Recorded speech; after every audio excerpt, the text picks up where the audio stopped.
Today we're going to talk about the battery assist. The battery assist located right here is actually to connect our house battery and our engine battery. If our engine battery would be depleted and we couldn't start our engine, we can simply push and hold that battery assist button and connect our house batteries. And we can do the opposite of that.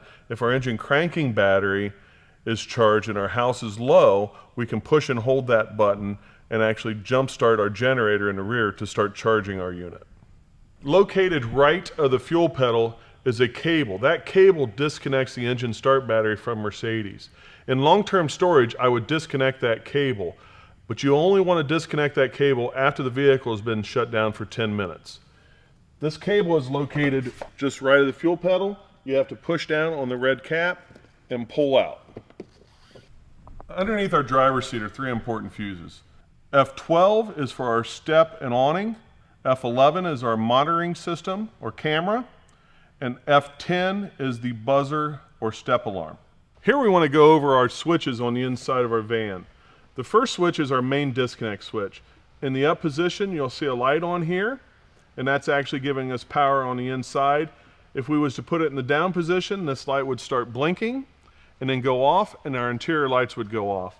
However, on the inside on our switch in the back of our Interstate, we actually have a remote switch or manual switch that I can actually disable it in the on function or off function where this switch will not work.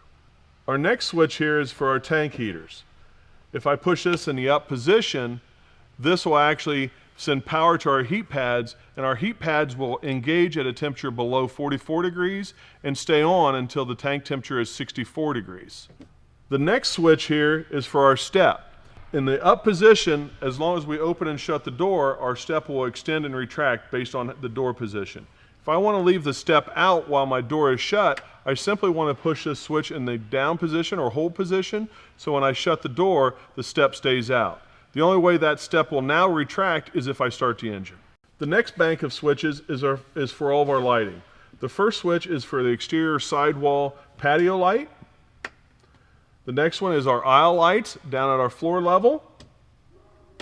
The next switch is for dimmer controls for our ceiling lights. So when we turn that switch on, in the up position they're going to be bright, and pushing, holding it in the down position, the lights will actually dim. You will notice when we turn the disconnect switch off at the sliding door, the red knob is rotating counterclockwise. When we turn it on, that red knob will rotate clockwise, as seen here.